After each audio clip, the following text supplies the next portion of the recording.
말씀 보시겠습니다. 요한복음 3장 16절 말씀입니다. 우리 한 절입니다. 우리 다 같이 큰 목소리로 합독하시겠습니다. 하나님이 세상을 이처럼 사랑하사 독생자를 주셨으니 이는 그를 믿는 자마다 멸망하지 않고 영생을 얻게 하려 하심이라. 자, 이제 스크린 보지 말고 다 같이 합니다. 시작. 하나님이 세상을 이처럼 사랑하사 독생자를 주셨으니 이는 그를 믿는 자마다 멸망하지 않고 영생을 얻게 하려 하심이라. 아멘. 성경에서 가장 유명한 구절이라고 할 수 있죠. 그리고 지난주에 나는 니고데모와의 대화의 마지막 부분이기도 합니다. 어려서 제가 신약 성경만 들고 다녔습니다. 파랑색 신약 성경을 이렇게 들고 교회를 나가다가 드디어 구약 신약이 있는 성경을 받았는데 옛날에는 세로로 된 성경이었어요. 그래서 저는 그때서부터 줄 치는 걸 좋아했어요. 읽진 않으면서 그냥 좋은 구절 있으면 이렇게 줄 긋고 그랬는데 요한복음 3장 16절을 정말 특별하게 줄을 긋고 싶어서 집에서 있는 빨강색 펜을 가지고 그 형광펜을 가지고 줄을 긋기 시작했습니다. 그런데 그게 형광펜이 아니었습니다. 그래서 요한복음 3장 16절이 제 성경책에서 없어질 뻔했습니다. 빨강색으로 딱 하다 보니까 글자가 안 보이더라고요. 어렸을 때 제가 그 기억이 나는데 그만큼 가장 먼저 암송하는 구절, 그리고 성경에서 복음 중에 복음, 그리고 하나님의 아름다운 사랑의 표현이라고 할 수 있는 이 요한복음 3장 16절 말씀을 오늘 나누도록 하겠습니다. 사랑하는 여인의 마음을 얻기 위해 한국에서 많이 사용되었던 유명한 멘트들을 제가 좀 한번 모아봤습니다. 뭐 드라마에 나오는 고백이었을 수도 있고 또 옛날에 한 번쯤은 좀 들어볼 수 있는 그런 멘트였어요. 제가 이렇게 멘트를 딱 얘기하면 그게 무슨 뜻일까 한번 생각을 해보세요. 예를 들어 남자가 여자에게 가서 아버님이 도둑이세요? 이게 무슨 멘트일까요? 이게 무슨 뜻이냐면은 그럼 어떻게 아버님께서 하늘의 모든 별을 따다 당신의 눈에 넣으셨어요? 감동이 안 오시죠 이젠? 그리고 또 남자가 갑자기 여성에게 다가가서 저희 길 좀 알려주세요. 이건 뭐죠? 당신 마음으로 가는 길 좀 알려주세요 라는 멘트입니다. 그리고 또 당신이 내 눈에 눈물이라면 절대로 울지 않을 거예요. 왜냐하면은 당신을 잃을까 두려워요. 여러분 손과 발이 오그라들더라도 조금만 참으세요. 그리고 뭐 피곤하시겠어요. 이건 뭐죠? 당신이 내 머릿속에 돌아다니고 있어서 피곤하시겠어요 라는 멘트입니다. 그리고 딱 한 가지 마지막 내 사랑은 태어나기 전부터 이미 정해져 있었나 봐요. 이건 뭐냐면은 내가 사랑의 눈을 뜨자마자 보인 사람이 바로 당신이거든요. 죄송합니다.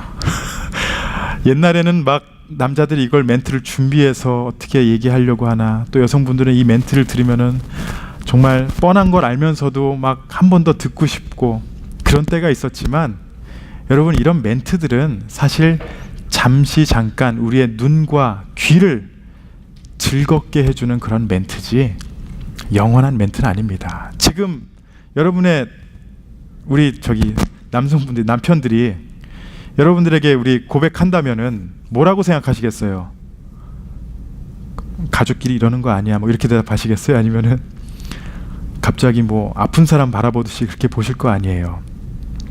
19세기에 프랑스의 유명한 화가인 마르셀 리더라는 사람은 자기가 사랑하는 애인에게 정말 의미 있는 사랑의 편지를 전해주고 싶어 했습니다. 그래서 이 사람이 생각을 하고 고민을 하다가 어떤 편지를 썼냐면은 후에 로버트 리플리라는 미국 작가가 그 사람의 편지에 대해서 이렇게 설명을 하는데 지금까지 전해지는 편지 중에 가장 긴 편지였다라고 합니다.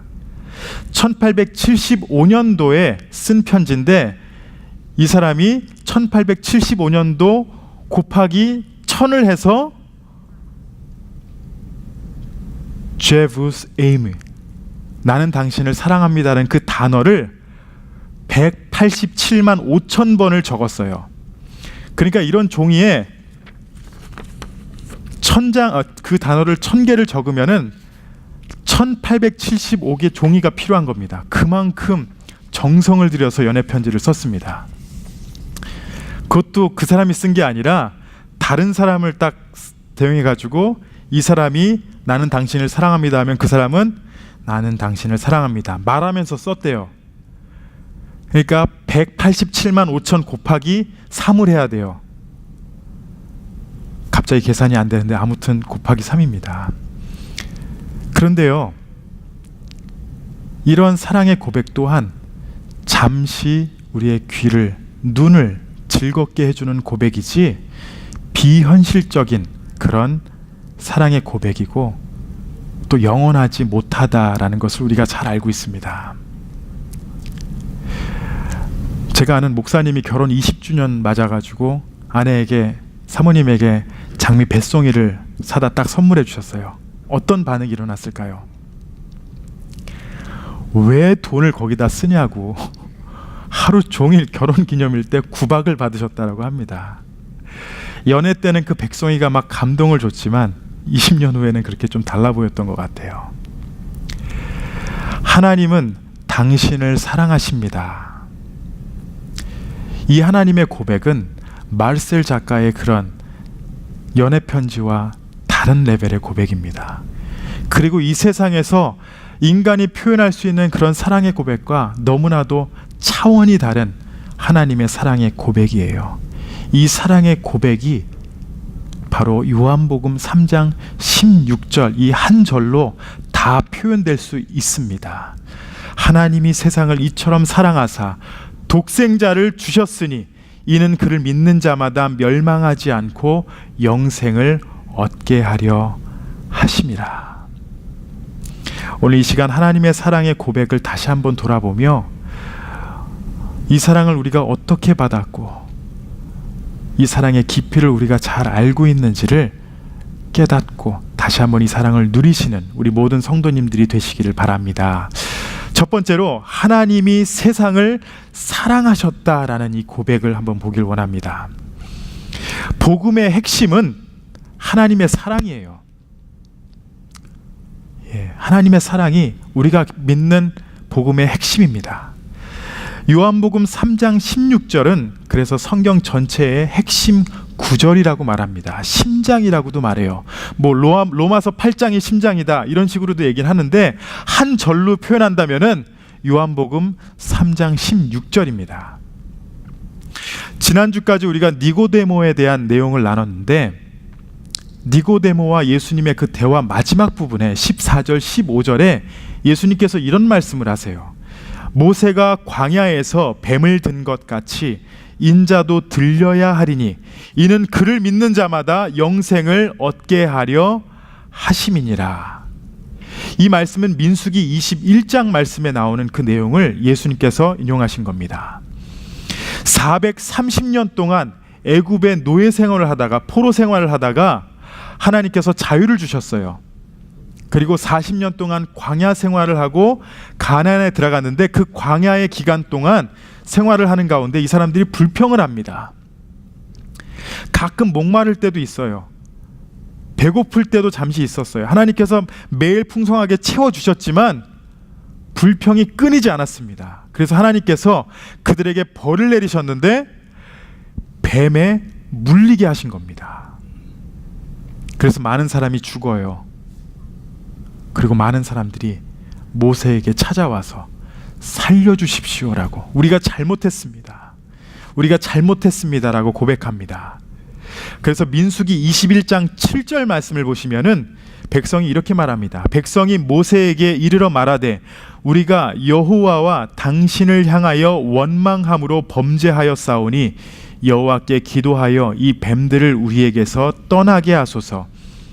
모세가 백성을 위하여 기도하매 백성들이 뱀에 물려서 이제 죽게 되었다라는 것을 알고 그때야 비로소 내가 잘못했습니다. 우리를 살려주십시오. 그렇게 모세에게 나온 겁니다. 하나님께서 모세의 기도를 들으시고 살 수 있는 길을 주셨는데 그것이 바로 놋뱀을 바라보는 것입니다. 민수기 말씀을 한 번 더 보시면은 21장 8절 9절에 이렇게 기록합니다. 여호와께서 모세에게 이르시되 불뱀을 만들어 장대 위에 매달아라. 물린 자마다 그것을 보면 살리라. 모세가 놋뱀을 만들어 장대 위에 다니 뱀에게 물린 자가 놋뱀을 쳐다본즉 모두 살더라. 하나님께서 모세와 맺은 약속은, 모세가 기도한 후에 어떤 약속이 이루어졌냐? 불뱀에 물려 죽을 수밖에 없는 자들에게 살 수 있는 길은 오직 그 놋뱀을 바라보는 것이었어요. 놋뱀이 얼마나 멋있냐, 잘 만들어졌냐, 이게 중요한 게 아닙니다. 얼마나 오랫동안 그 놋뱀을 바라봤냐, 그게 중요한 게 아니에요. 중요한 것은 죄송합니다. 그 문제의 해결책이 하나님께로 온 것이고 그것이 유일한 생명의 길이라는 것을 믿는 것이에요. 모세가 이 놋뱀을 바라보는 해결책을 제시했을 때 아마 제 생각인데 여러 가지 의견이 있을 것이에요. 어떤 사람들은 내가 지금 뱀에 물렸는데, 뱀이라는 그 단어도 싫은데 내가 왜 뱀을 또 바라봐야 되냐, 그렇게 생각하는 사람도 있었을 거예요. 그리고 어떤 사람은 아니 내가 저걸 바라본다고 의학적으로 무엇이 나를 살릴 수 있겠느냐, 한번 증명해봐라, 그렇게 생각하며 서로 이렇게 얘기를 할 수도 있었습니다. 하나님이 허락하신 길을 인간이 이해하는 것이 중요한 것이 아니었습니다. 장대에 서 있는 놋뱀을 바라보며 하나님께서 무엇을 원하셨냐면요, 그들의 이해가 아닌 오직 하나님을 향한 믿음이었습니다. 내가 이해해서가 아니라, 내가 생각했을 때 저거는 괜찮은 거야, 이게 아니라 내가 죽을 수밖에 없는 그 자리에서 하나님께서 주신 그 길이 유일한 길이다, 그걸 믿고 바라보는 것이었습니다.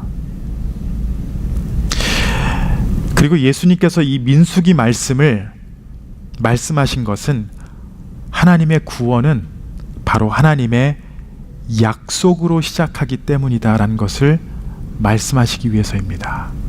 그리고 이 약속으로 말미암아 믿음이 시작되는 거예요. 그래서 우리가 그 개혁신앙 안에서는 무엇을 얘기하냐면요, 우리가 믿는 이 신앙은요, 이 믿음은 그래 내가 한번 믿어보자 이게 아니에요. 하나님의 그 약속이 임했고 하나님의 그 약속 가운데 내가 믿음의 삶이 시작된 것이에요. 내가 한번 믿어드리겠습니다, 이런 건 아니에요. 여러분의 믿음은 바로 하나님 안에서 시작된 것입니다. 하나님의 약속이 없으면은 믿음도 없습니다. 예수님께서 인자도 모세가 들렸던 뱀같이 인자도 들려야 한다, 이렇게 말씀하세요. 다른 말로 하면은 하나님의 약속인 바로 그 독생자가 십자가에 달려서 온 천하에 들려져야 한다라는 겁니다. 그래서 우리가 저 십자가를 바라보잖아요. 저게 바로 하나님의 약속입니다. 그리고 우리가 무엇을 믿냐? 하나님의 약속을 믿는 거예요. 하나님의 약속에 대하여 믿고 십자가를 바라본 자가 되었으면은 그들에게는 분명히 구원을 소유한 예수님께서 말씀하신 거듭난 자가 되는 겁니다. 내가 잘해서가 아니에요. 놋뱀을 잘 만들어서가 아니에요. 저 십자가가 금이라서 더 좋은 게 아니에요. 바로 저것이 하나님의 약속이고 하나님께로부터 온 것이다라는 그 믿음입니다. 우리가 믿는 이 기독교의 핵심은 여러분 복잡하지 않습니다. 하나님께서 독생자 예수를 주시면서 약속을 하셨고 영원한 생명의 약속이신 예수를 믿으면 구원을 받는 것, 이것이 복음입니다. 이것이 바로 우리를 향한 하나님의 사랑의 메시지예요. 그냥 우리의 귀를 잠시 즐겁게 해주는 것이 아니라 하나님은 당신을 사랑하십니다.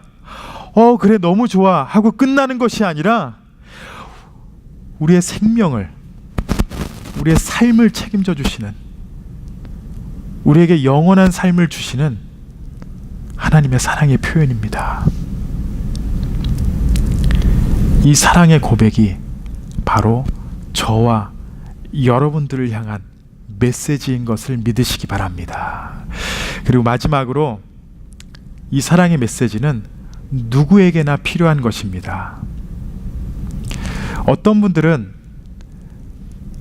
나는 누리는 게 많아서 그래도 사랑이 풍요로운 것 같아요. 아니에요. 어떠한 상황에서 살아가던 동일하게 이 하나님의 사랑은 필요합니다. 여러분, 만약에 하나님이 당신을 사랑하십니다 이 말을 들으면 여러분 감정은 어떠세요? 감동이 있으세요? 제가 다른 예를 한번 드릴게요. 어쩌다가 갑자기 내가 기대하지 않았는데 만불이 생겼어요. 만불. 제가 더 말할 수도 있지만 만불이라고 하겠습니다. 그런데 그때 우리가 이렇게 생각하죠. 하나님 감사합니다. 하나님 정말, 하나님 어떻게 나에게 이런 귀한 선물을 주셨을까? 감동이 있어요. 감동이 있죠. 제가 이 설교를 준비하다가 조금 회개했습니다. 왜냐? 이 만불을 생각하니까 감동이 있더라고요. 그런데 하나님이 나를 사랑하셔? 그 사랑보다 만불을 생각하니까 더 감동이 있어요. 그런데 하나님께서 우리에게 원하시는, 우리가 기억해야 되는 그 사랑은 하나님께서 나를 위해 죽으셨다라는 거예요. 나를 위해 이 땅에 오셨다라는 거예요. 그런데 우리 감정은 이거보다 하나님 만불을 주셨네요. 와, 이 귀합니다. 어떻게 이런 보너스를 우리에게 주셨습니까? 우리는 때론 하나님께서 우리에게 주신 예수 그리스도 독생자보다 건강이 더 필요하다고 생각합니다. 그리고 때로는 직업이 더 중요하다고 생각해요. 이것은 마치 성탄절에 나를 위해 이 땅에 오신 예수님을 기억하며 감사하는 것보다 무엇을 기억하고 더 좋아해요? 선물을 좋아하고 기억하는 사람과 비슷합니다. 제가 다른 예를 하나 드릴게요. 어느 분이 죽을 수도 있는 아주 위중한 병에 걸렸다라고 한번 생각해 보시기 바랍니다.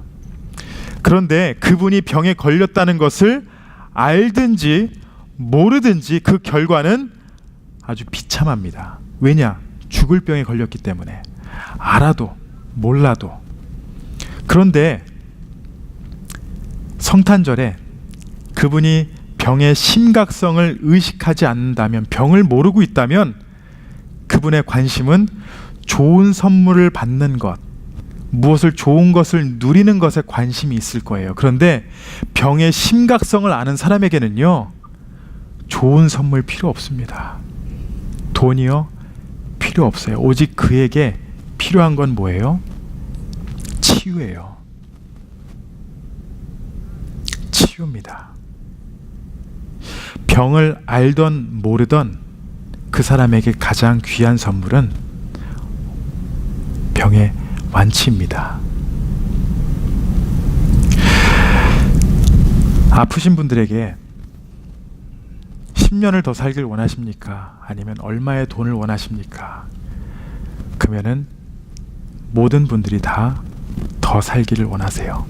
돈보다 치유를 원하십니다. 하나님께서 우리를 사랑하신다라는 것, 그 하나님의 사랑을 우리는요, 예수 그리스도의 그 사랑을 기억 못하고 우리가 생각하는 건 무엇이냐? 내가 하나님 앞에 무엇을 받았냐? 얼마를 내가 가지고 있냐? 얼마만큼 우리 자녀들이 축복을 누리고 있냐? 그래요. 하나님께서 다 인도하시고 허락하세요. 근데 하나님의 사랑은요, 바로 독생자의 사랑이에요. 그걸 기억해야 되고 그것을 믿어야 한다는 겁니다. 오늘 말씀, 하나님이 세상을 이처럼 사랑하사 독생자를 주셨다라고 말씀하셨지, 하나님이 세상을 이처럼 사랑하사 우리를 부자 되게 하셨다, 이 말씀이 아닙니다. 하나님이 우리를 사랑하셔서 부자 되게 하신 게 아니에요. 독생자를 주신 거예요. 가난하면은, 우리보다 못 사는 그 나라에 사는 사람들은 뭡니까 그러면? 아니에요. 예수 그리스도를 주셨고 그것은 동일하게 누리는 것입니다. 그리고 그 이유를, 이는 그를 믿는 자마다 멸망하지 않고 영생을 얻게 하려 하심이라. 여러분, 생명이 없는 우리에게, 가능성이 없는 우리에게 영원한 생명을 주기 위해 독생자를 주신 것이 바로 하나님의 사랑입니다. 이 생명을 위해 하나님께서 인간의 몸을 입고 이 땅에 오셨고, 그리고 십자가에서 하나님의 약속을 이루신 것입니다. 이것이 바로 하나님의 사랑의 고백이에요. 여러분, 다시 한번 묻겠습니다. 이 하나님께서 여러분을 사랑하십니다. 얼마만큼 감동이 되십니까? 하나님의 사랑, 여러분, 알면 알수록 그 깊이는 말로 설명할 수 없고요. 잠깐 우리의 귀를 즐겁게 해주는 것이 아니라 우리의 삶을 책임져 주시고 우리의 삶을 이끌어 주시는 귀한 하나님의 사랑의 고백인 줄로 믿습니다. 우리 사랑하는 성도 여러분, 때론 우리가 하나님의 사랑을 좀 느끼지 못할 때가 있어요. 갑자기 하나님의 사랑이 멀어진 것 같아. 근데 여러분, 아니에요. 여러분의 감정으로 하나님의 사랑을 판단하지 마세요. 때론 우리의 삶이 너무나도 험하기에 하나님이 나를 사랑하지 않으시는 건가? 내가 뭔가 잘못했나? 아니에요. 하나님은요, 여러분을 위해 목숨을 내어주신 분이세요. 이처럼 사랑하시는 분이세요. 그리고 또 반대로 우리가 오해하는 것이 하나 있습니다.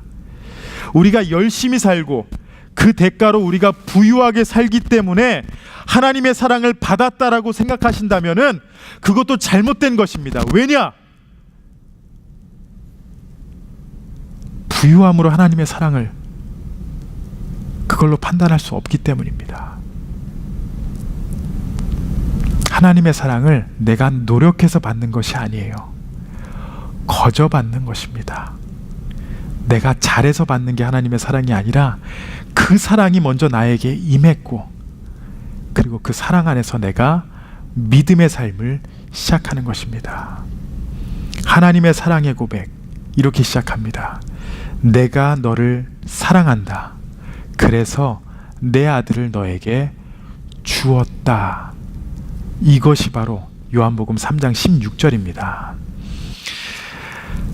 하나님은요, 이 땅을 창조하시고 우리를 만드시고 인간의 그 누구보다도 우리를 잘 아시기 때문에 가장 귀한 것을 주셨어요. 그리고 그의 사랑을 표현하셨습니다.